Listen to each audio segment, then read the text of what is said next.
بسم الله الرحمن الرحیم. الحمد لله و کفا و سلام علی عباده الذین اصطفی.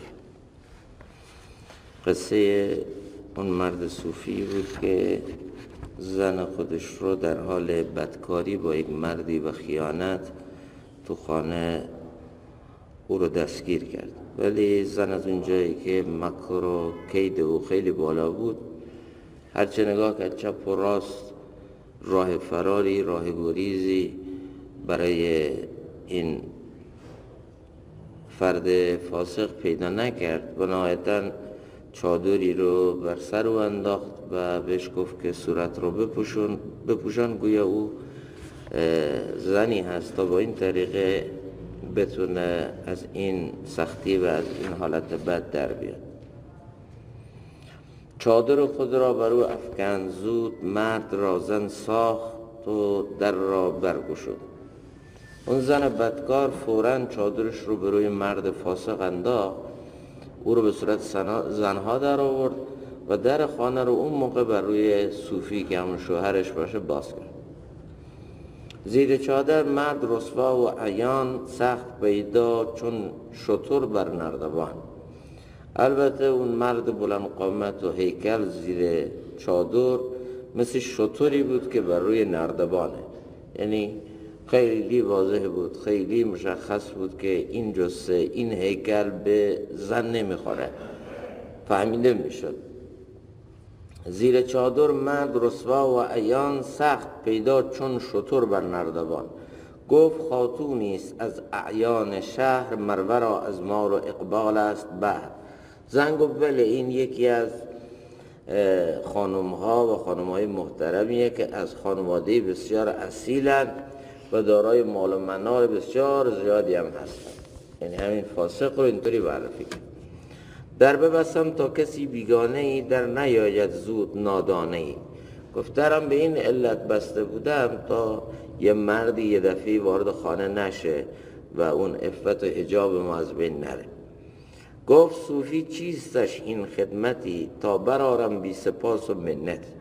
مرد صوفی عرض کردیم انسان عاقلی بود، گفت اگر من اینو سریع فاش بکنم بازم آبروی خودم رفته، طعنه و تشنیع و ملامت دیگران رو بر خودم خریدم و این فردا حتی به روابط فرزندانم ضربه میزنه.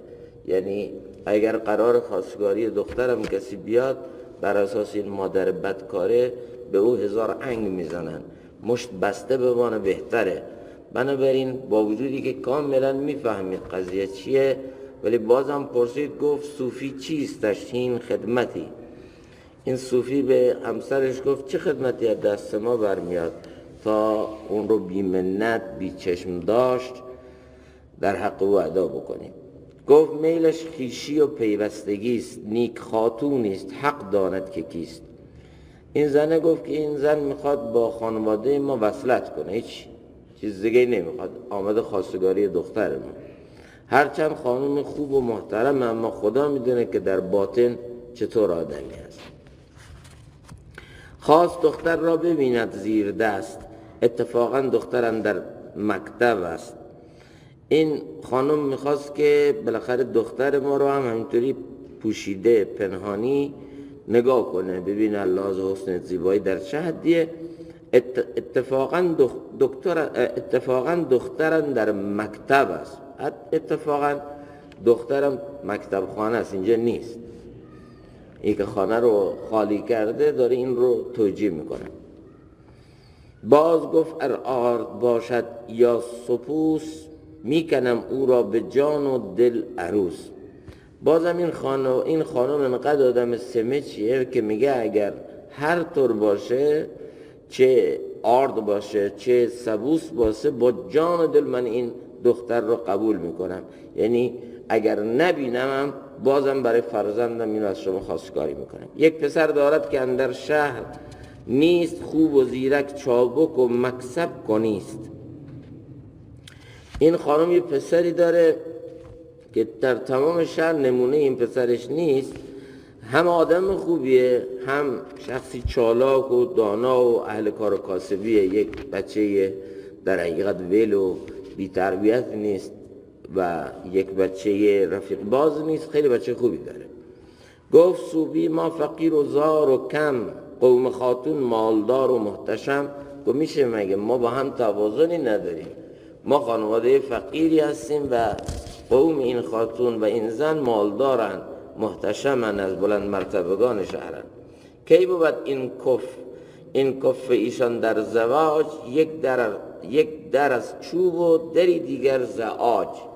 گفت اینجا کفایت شرعی وجود نداره، ما همسان و همشأن همدیگر نیستیم.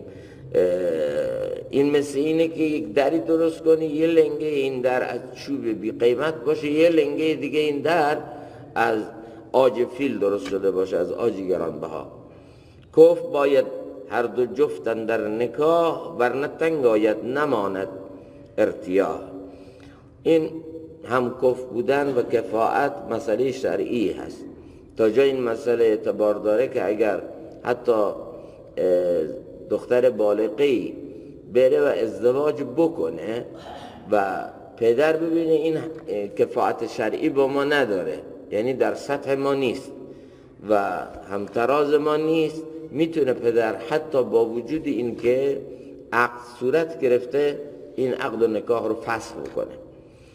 و اینجا حالا مولانا دلیل عقلانیشو میاره، میگه اگر کفاءت نباشه، همترازی نباشه، ورنه تنگ آید نماند ارتیاح. اون موقع زندگی برای اینا تلخ میشه. چرا؟ چون اینا همدیگر رو درک نمیکنن، اینا همدیگر رو نمیتونن بفهمن و نوع تربیت اینها، سبک زندگی اینها، آداب و رسوم اینها، فرهنگ اینا با هم متفاوت.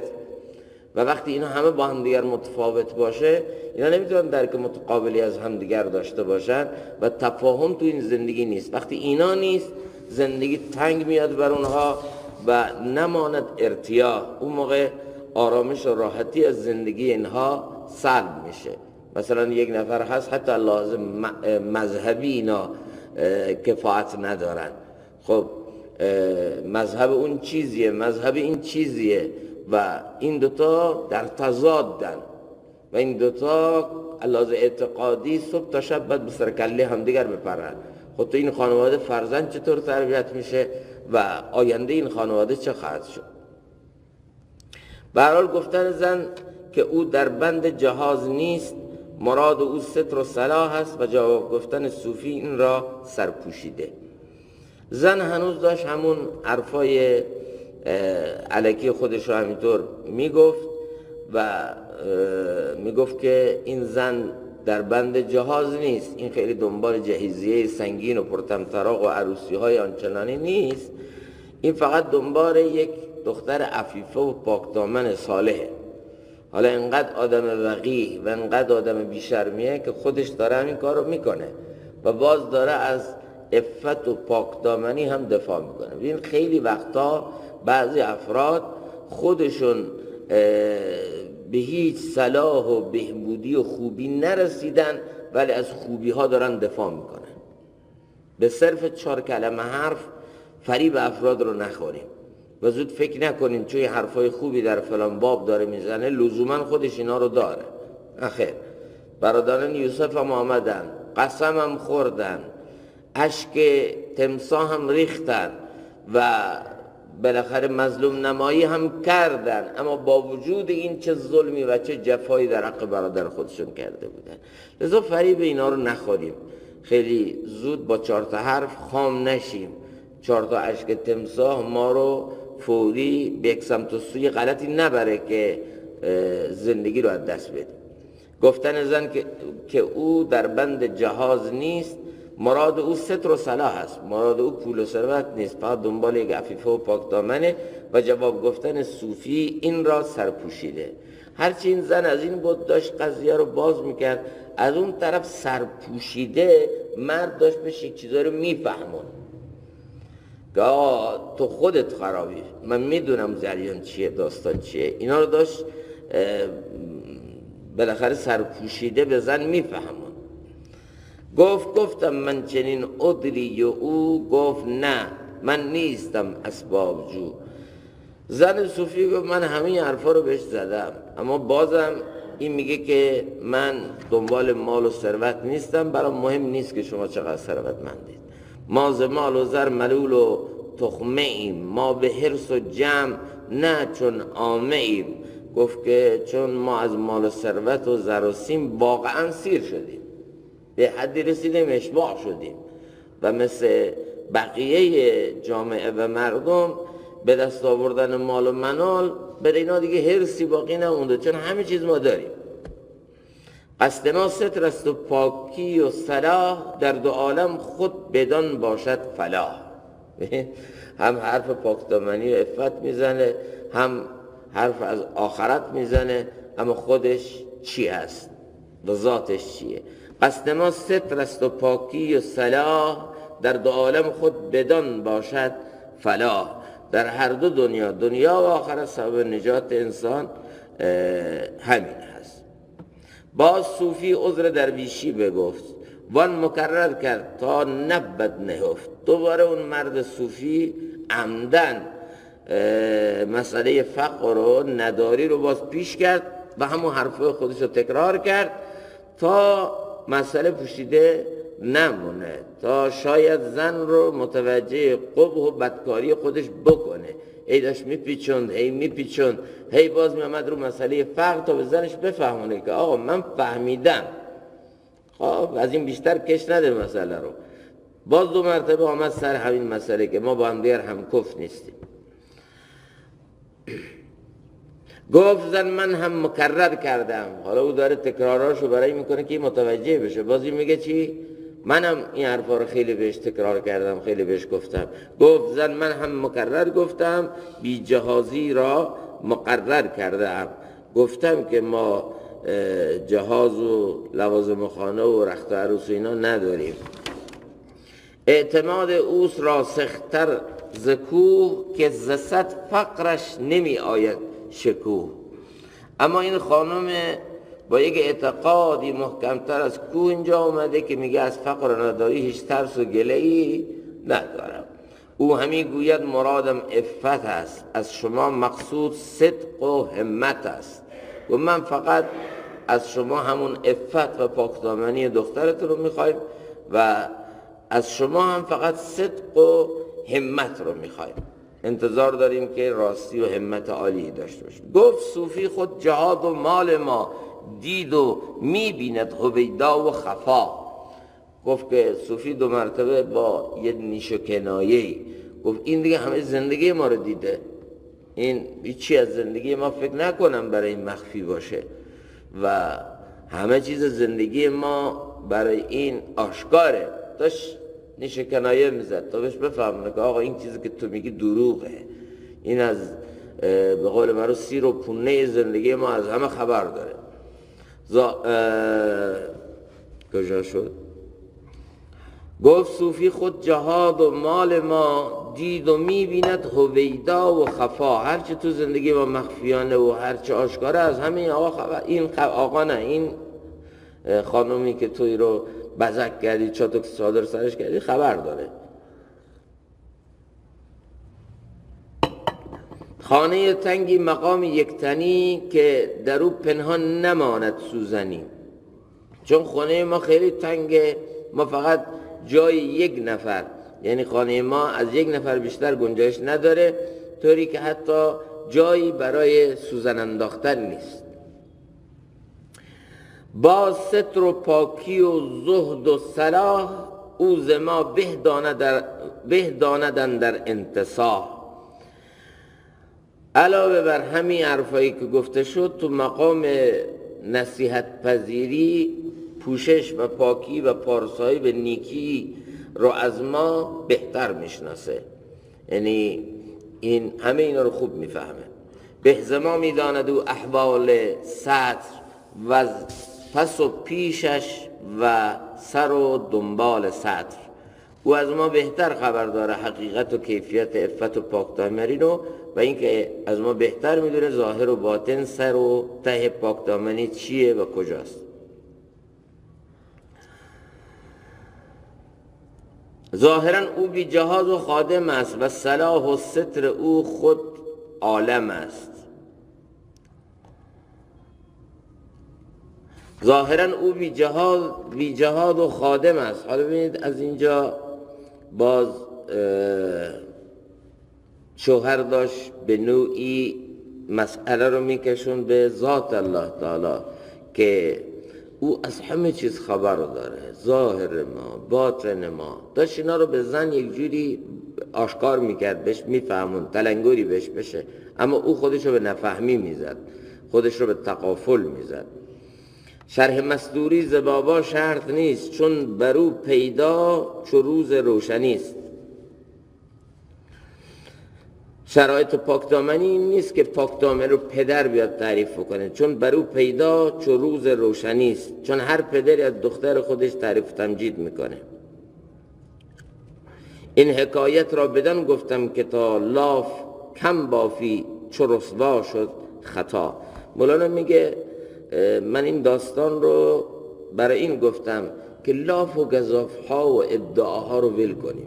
ببین این زن خودش انقدر از عفت گفت، انقدر پاکدامنی گفت، انقدر از صفات درست و راست گفت که کسی اگر حرفای اینو گوش میکرد میگفت یک نه ظاهر حرفا رو و نمیفهمید پشت پرده چه خبر. میگفت اگر یک دونه زن عفیف و پاکدامن تو این شهر همینه.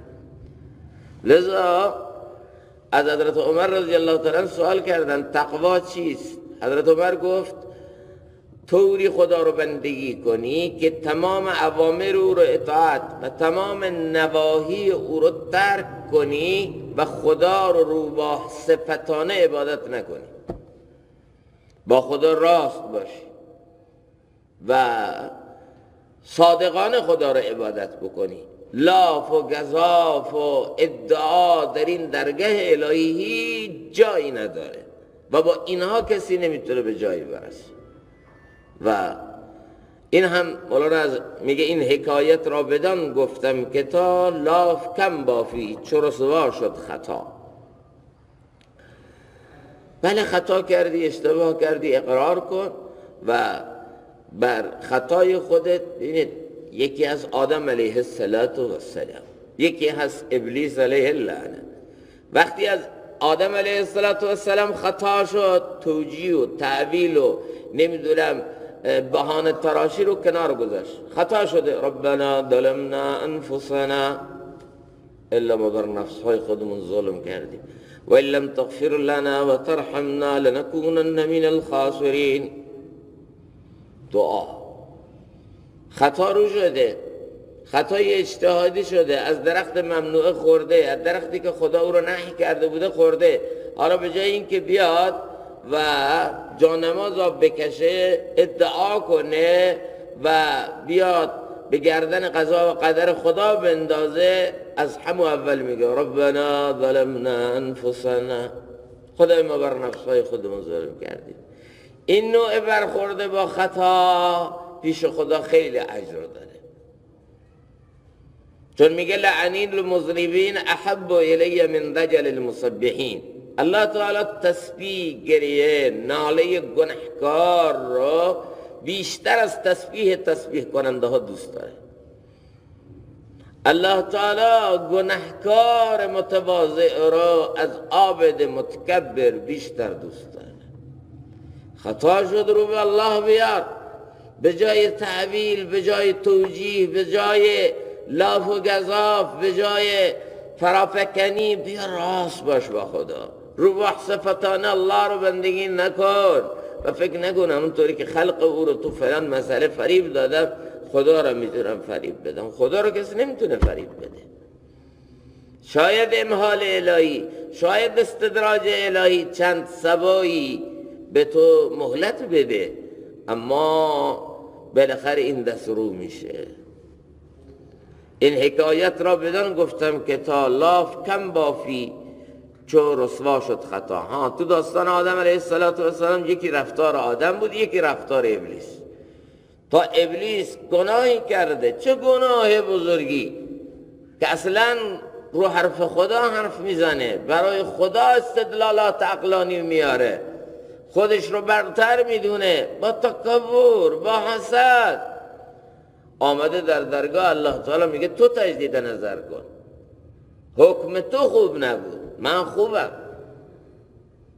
اگر کسی اصرار بر گناه کنه، مداومت بر گناه کنه، و از گناهی که انجام میده نه تنها توبه نمیکنه بلکه با لاف و گزاف و ادعا دست به کمر میزنه و خودش رو حق به جانب مطلق میدونه، این انسان مسیر ابلیس رو میره. اما اون کسایی که بعد از خطا لغزش به درگاه الله تعالی برمیگردن، ذات تواب الله تعالی حتی نه تنها خیلی وقتها اونها را عفو میکنه بلکه فراتر از اینها الله تعالی سیئات اونها رو تبدیل به حسنات میکنه و در پله نیکی های اونها می نویسه و اونها رو درجات عالی میده. نه تنها الله تعالی اونها رو عفو میکنه بلکه الله تعالی اونها رو دوست خودش میکنه. ان الله یحب التوابین، نگفته تنها یغفر التوابین. انسانی که توبه میکنه نه تنها مورد مغفرت قرار میگیره بلکه دوست الله تعالی میشه با توبه.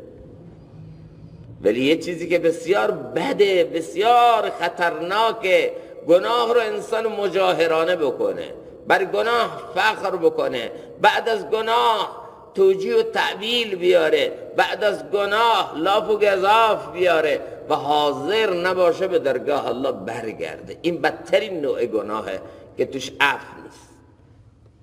مجاهر رو الله عفو نمیکنه. مجاهر یعنی که کسی که علنی گناه میکنه و بر گناهش فخر میکنه، گناهش خودش به پیش دیگران تعریف میکنه. این حکایت را بدان گفتم که تا لاف کم بافی چو رسوا شد خطا، مر تو را ای هم به دعوی مستزاد، این با دستت اجتهاد و اعتماد.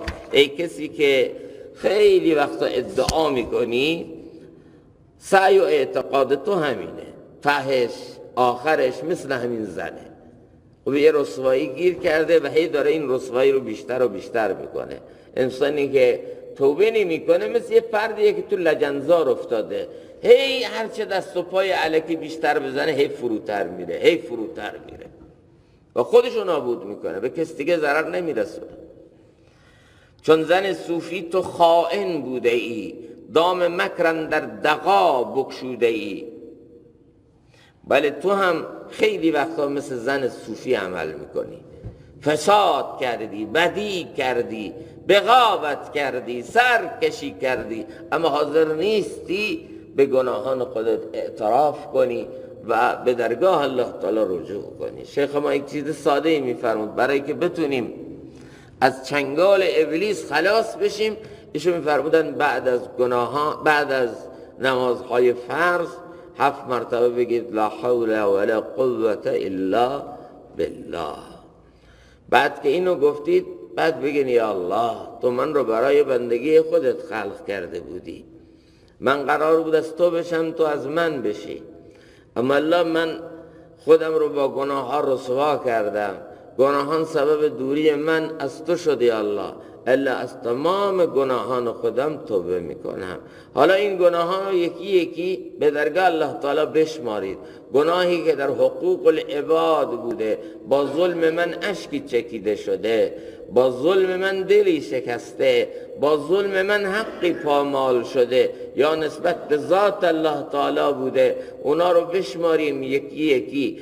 گناهان ظاهره هست مثل چشمچرانی، مثل فساد و فحشا. گناهان باطنه هست مثل تکبر، مثل حسد. اینها رو به درگاه الله تعالی خودمون بعد از لا حول ولا قوة الا بالله بشماریم و یکی یکی، هر یکی که برای ما آسانتره، یکی یکی اینها رو کم کنیم. انشالله میرسه اون روز که ما کاملا تلاش بکنیم و از گناهان خودمون رو خلاص بکنیم. اما اگر این کار رو نکنیم، بر گناه اصرار، بر گناه مداومت، توبه نمیکنه، استغفار نمیکنه، این خاصیت گناهه که انسان اگر یک گناه توبه نکرد زمینه گناه بعدی براش فراهم میشه. گناه بعدی زنجیروار، گناه بعدی زنجیروار تو زندگیش میاد. گناه اول یک خورده در دلش کدورت میاد، تاریکی میاد. گناهان بعدی یک خورده این تیرگی بیشتر و بیشتر میشه. گناهان اول باعث میشه که این تیرگی باعث سستی و تنبلی او در طاعت و بندگی بشه. این گناهان اول باعث میشه که در حقیقت یک حجابی ما بین او و خدای او بیفته که تو انجام عبادات سست و تنبل میشه، توبه نمیکنه، میره جلوتر. اول وحشت از گناه پیدا، وحشت از طاعت پیدا میشه، بعد تو مراحل بعدی نفرت پیدا میشه از طاعت و بندگی خدا. یعنی خودش نماز نمیخونه، به نماز دیگران هم گیر میده، خودش زکات نمیخونه، به زکات دیگران هم ریشخند میزنه. این مرحله خطرناکه، توبه نکرده. لذا هر گناهی تو زندگی اونو باید فوراً توبه کنیم، فوراً استغفار کنیم. پایان شب استاد ما حضرت مفتی محمد قاسمی حفظه الله می فرمودند که پایان شب 2 رکعت نماز صلات توبه بخونید، دعا کنید الله امروز من نافرمانی تو رو کردم، وقتم و عمرم و غافل گذراندم، معصیتت شد، گناهت شد، الا منو عفو بفرما. با توبه بخوابیم، با استغفار بخوابیم که زهر ناشست روی گپ زنی، شرم داری بس خدای خیش نی. تو در رز هر آدم ناشست روی، تو در جلوی هر آدم در حقیقت ناپاکی دم از تقواه و صلاح میزنی، میری گپ میزنی از تقوا، میری گپ میزنی از الله معفو کنه، از حرفای بایزید بستامی، از حرفای نمیدونم جنید بغدادی، میری مجلس گرمی میکنی، گپ میزنی جلوی ناشسترویان جامعه که اگر همه اینا تو رو تایید کنن چه اتفاقی میفته؟ همه اینها به تو اعتماد کاذبی بکنن چه اتفاقی میفته؟ چه چیزی به زندگی تو اضافه میشه؟ مگر اهل آسمان ابلیس را تعریف نمی کردن؟ مگر او طاووس الملائکه نبود؟ مگر مشهور در نزد ملأ اعلی نبود؟ بود. نه در نزد زمینیان، نه در نزد انسانها، بلکه در نزد فرشته های آسمان مشهور بود، همه تعریفش میکردن. ته تعریفش چی شد؟ مولانا میگه که زهر ناشست روی گپ زنی، شرم داری و از خدای خیش نی. از همه آدمای ارادل جامعه، اوباش جامعه، بدان جامعه تو شرم میکنی، به خدا که میرسه شرم نمیکنی. با خدا هر کار میکنی، روباه صفاتانه بندگی اونو میکنی، شرم نمیکنی. نعمتت را خورده عصیان میکنم، خدایا نعمت را میخورم، نعمت از تو میخورم و عصیان میکنم، نعمتت را خورده عصیان میکنم. یه جای دیگه هم مولانا میگه که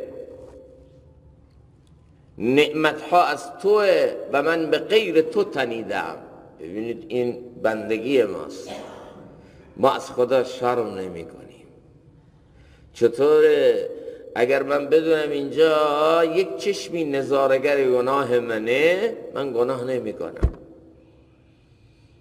اما اون اللهی که هر جا تو رو میبینه، هر جا با تو هست، در مقابل او گناه میکنی، شرمت هم نمیاد. غرض از سمیع و بصیر و علیم گفتن خدا را کافیه. انشاءالله بقیه اگر در خانه کس هست یک حرف بس است. گاهی وقتا عزیزانی گلایه میکنن که بعضی جلسات خیلی کوتاه میشه، خود ما هم شرم میاد از ذات الله تعالی، پرگویی زیاد فایده نداره. الله تعالی همین کم رو قبول بکنه کافیه. اون مرکز اصلاحی تربیتی به جایی که جلسات شیخ ما برگزار میشد، حضرت مولانا حکیم محمد اختر، بسیار جای تنگی بود. شاید همین قسمت از ستونای مسجد اون طرف، از این ستون به اون طرف، کل مجموعش همینقدر بود. خب میامدن اونا پر میشد، گاهی وقتا تو کفشکن، گاهی وقتا تو بیرون یه دی می نشستن. یه زمانی به حضرت گفتن که استاد از خیرین، از ثروتمندانی که کنار حضرت بودن، مریدای حضرت بودن، متعلقین حضرت بودن، که حضرت بیاین همینو اضافه کنیم، اینو چند برابر بکنیم. حضرت فرمود اون محیط اصلاحی تربیتی که حضرت حکیم الامه طحاوی رحمت الله تعالی علیه داشت از اینم کوچکتر بود، اما الله تعالی فیضش رو به تمام عالم رساند. مردانی تربیت شدن که به اطراف و اکناف عالم رفتن و هر کدوم در یک جایی مثل مشعل هدایت خوش درخشیدن. کم باشه الله قبول بکنه، بهتر از اینه که بزرگ باشه الله نپذیره. لذا با وجود این که خیلی ها میخواستن تو این مسیر بستری مساعد کنن، زمینه فراهم کنن تا یک جای وسیع تری بشه، اونان در ثواب شریک بشن، با وجود این حضرت قبول نمیکردن. و الحمدلله الان ما میبینیم بعد از رفتن حضرت که فیض اونها در اطراف و اکناف عالم الان وجود داره و کسانی هستن از متعلقین ایشون که در کشورهای مختلف مشغول فیض رسانی هستن، فیضی که از همون محیط و فضا نصیبشون شده. الله تعالی همین کم رو به درگاه خودش قبول بکنه و وسیله هدایت برای ما و کل امت بگردونه. درودی بخواید.